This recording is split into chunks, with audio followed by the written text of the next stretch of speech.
Okay, this is Dawn once again with Balloons by Florally Yours, showing you guys how I installed this balloon banner for the 20th year celebration for the Biomedical Engineering Department at the University of Florida. So if you guys want to learn how to make the banner, please let me know in the comments and I will do a separate video on that. So I have these 40-inch Megaloon numbers from Batalic. Batalic is the manufacturer. I get all of my balloons from Lauderdale Paper Balloons. They're located in Hollywood, Florida. Their website is lpballoons.com.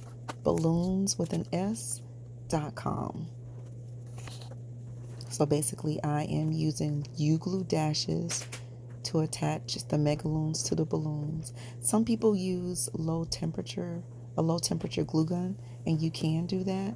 The U-glue dashes actually take the place of a low temperature glue gun. It is fantastic. And you see how I wiggled it? You see how I kind of manhandle it a little bit? You can't just press on it. As you see me doing, I basically just rub it pretty hard on the balloon so it could, stick to it really well. And what I normally do is before I put the U-glue dashes on, I will actually put the foil balloon on the banner such as this to see what balloon it touches and where. And then what I would normally do is, as you see me doing, putting the U-glue dashes on the latex balloons, not on the foil balloons. To me, it's just, easier to put it on the latex balloons. Now, these are U-glue dashes. You can't use them when it's real cold, and it does come off better using the heat from your fingers. So that's why when I put the U-glue dash on the balloon, I rub it with my fingers. I rub it pretty good. I don't just press and put the dash on the balloon and then just peel the paper off. No, I don't do that. I rub it a little bit so that heat can kind of make the paper easier to come off.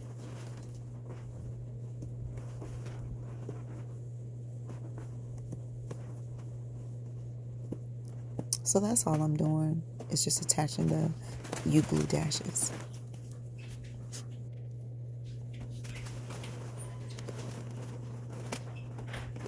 So this is just a close-up showing you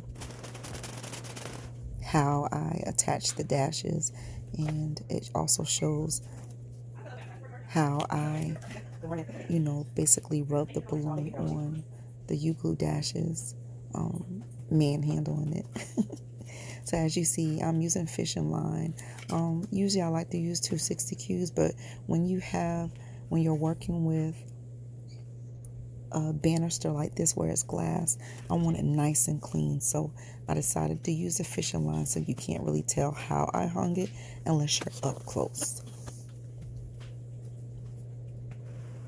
So I've already attached 2 pieces of fishing line to the clear banister.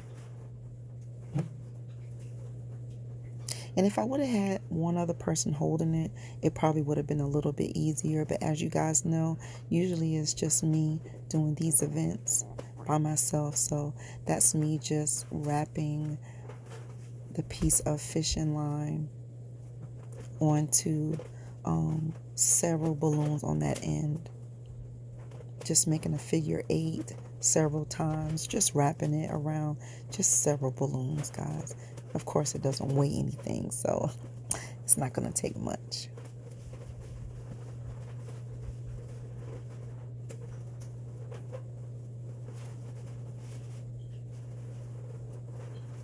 And I don't take the end of the fishing line and tie it in or anything like that. I just keep wrapping until I basically reach the end of the line. So I'm going to show you a little bit closer here what I do as far as wrapping the fishing line around the balloon so you can see a little bit better.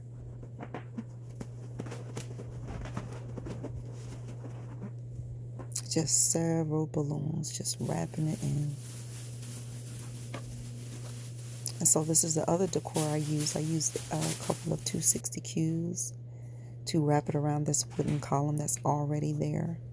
So here are the U-glue dashes, guys. It's about $40 for a box of 1,000. And you can also get it from my supplier. So I noticed that when I came down, the 2 is a little crooked. I'm sure you could see that.